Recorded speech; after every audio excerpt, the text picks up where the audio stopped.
واذكروا نعمة الله عليكم وميثاقه الذي واثقكم به إذ قلتم سمعنا وأطعنا واتقوا الله إن الله عليم بذات الصدور۔ ترجمہ: اللہ رب العزت نے تم پر جو انعام فرمایا ہے اسے اور اس عہد کو یاد کرو جو اس نے تم سے لیا تھا جب تم نے کہا تھا کہ ہم نے اللہ کے احکام کو اچھی طرح سن لیا ہے اور اطاعت قبول کر لی ہے، اور اللہ سے ڈرتے رہو، اللہ یقیناً سینوں کے بھید سے پوری طرح باخبر ہے۔ اے ایمان والو، ایسے بن جاؤ کہ اللہ کے احکام کی پابندی کے لیے ہر وقت تیار رہو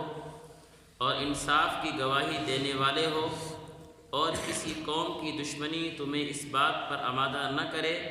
کہ تم نا انصافی کرو، انصاف سے کام لو، یہی طریقہ تقوی سے قریب تر ہے، اور اللہ سے ڈرتے رہو، اللہ یقیناً تمہارے تمام کاموں سے پوری طرح باخبر ہے۔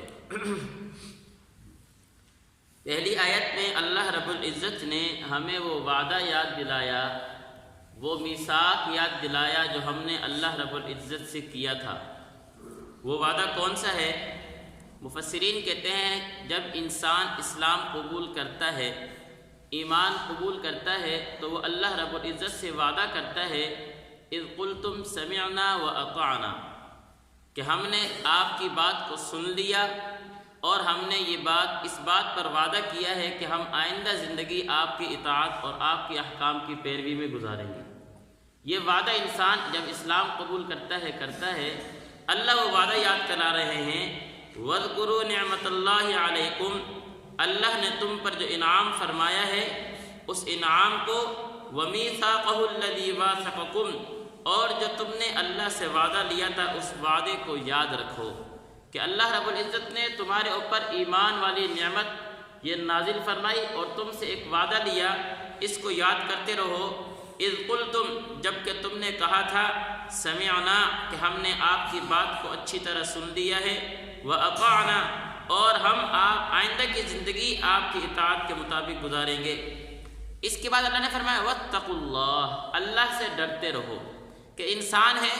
دنیا کی زندگی میں رہتا ہے، اپنی مصروفیات میں رہ کر کسی موڑ پر آ کر اس کو یہ وعدہ بھول جائے،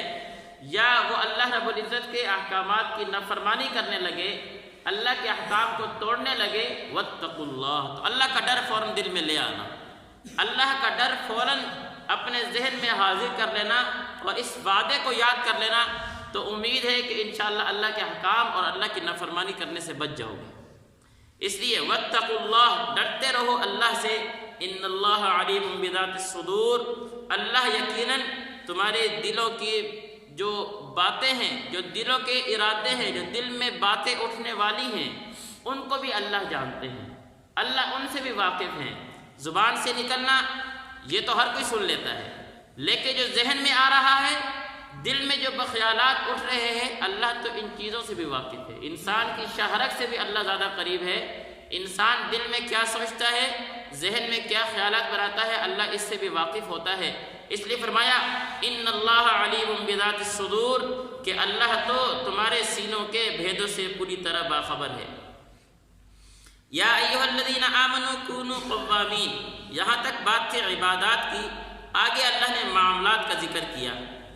معاملات کا ذکر کیا ہے؟ یہی آیت بالکل اسی طرح تھوڑے بہت الفاظ کے آگے پیچھے سے سورہ نساء میں بھی گزری ہے اور یہاں پر بھی آ گئی ہے۔ مفسرین کہتے ہیں معنی ایک ہے، دونوں کا مطلب ایک ہے، مقصد ایک ہے، لیکن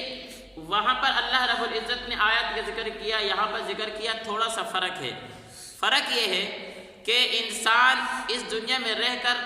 جب زندگی گزارتا ہے، کسی موڑ پر اس کو اگر انصاف کے مطابق فیصلہ کرنا پڑتا ہے تو اس کو انصاف سے روکنے والی دو چیزیں ہوا کرتی ہیں،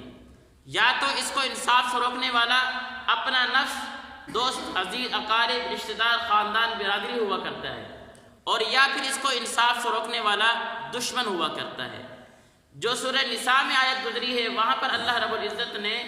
جو پہلی بات ہے اپنا نفس، دوست، اعزہ، اقارب، اس کو ذکر کیا ہے کہ کہیں ایسا نہ ہو کہ تم انصاف کرنے لگو اور کہ تمہیں کسی موقع پر انصاف والی بات کہنی پڑے، تمہیں انصاف پر قائم رہنا پڑے، لیکن آگے خاندان، برادری، والدین، اپنے نفس کی بات آئے تو تم انصاف سے ہٹ جاؤ، اس طرح کا کام نہ کرنا۔ یا پھر ایسا نہ ہو، سورہ مائدہ کی آیت، ایسا نہ ہو کہ تم انصاف کا کام کرنے لگو، انصاف کے مطابق فیصلہ کرنے لگو، لیکن مد مقابل سامنے دشمن ہو، تم اس کی دشمنی کو دیکھ کر تم انصاف کو پیچھے رکھ دو اور ظلم کرنا شروع کر دو، اس طرح بھی نہ کرنا۔ دشمن ہو، اپنا ہو، پرایا ہو، جب معاملہ آیا انصاف کا تو پھر انصاف کو دیکھنا ہے، آگے پیچھے کسی اور چیز کو نہیں دیکھنا۔ کیوں؟ اللہ نے فرمایا یا ایھا الذین آمنوا، اے ایمان والو، کونوا قوامین للہ،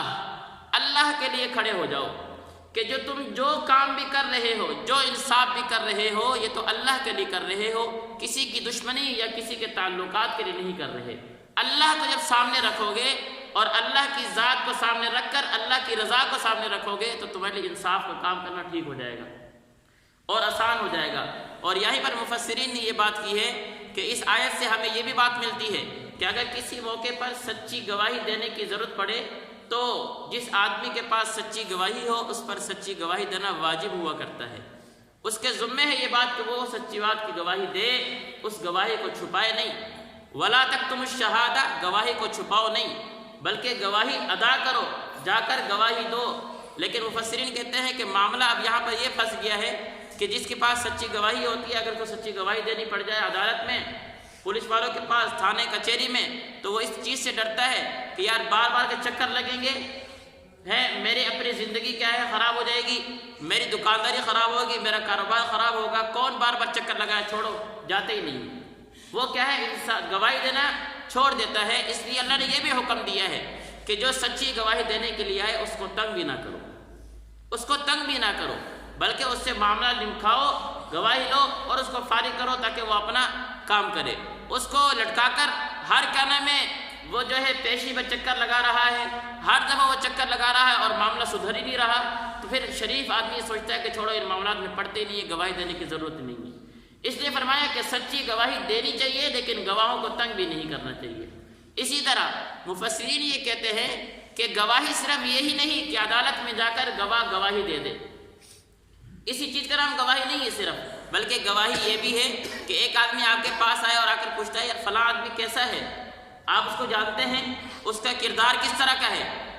آپ اس کی گواہی دے رہے ہیں، اس کو بھی شہادت کہتے ہیں، یہ بھی شہادت کے زمرے میں ہے۔ اسی طرح ایک سند آپ لے رہے ہیں کہ اس بچے نے میٹرک کر لی ہے، یہ بچہ عالم بن گیا ہے، یہ اس چیز کا اہل ہے کہ آگے جا کر یہ اس لائن میں کام کر سکتا ہے، یہ سند اس بات کی شہادت ہے، اس کو بھی شہادت کہتے ہیں، یہ بھی گواہی کے زمرے میں ہے۔ اسی طرح ہم ووٹ دیتے ہیں ووٹر کو، یہ ووٹ یہ بھی شہادت کے زمرے میں ہے،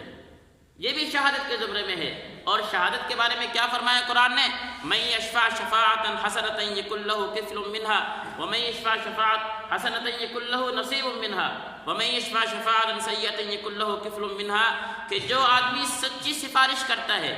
اچھی سفارش کرتا ہے، تو اگلا آدمی اگر اچھے کام کرتا ہے تو اس گواہی دینے والے کو بھی اس کا حصہ مل رہا ہوتا ہے۔ کام وہ اچھے کر رہا ہے لیکن سبب یہ بنا،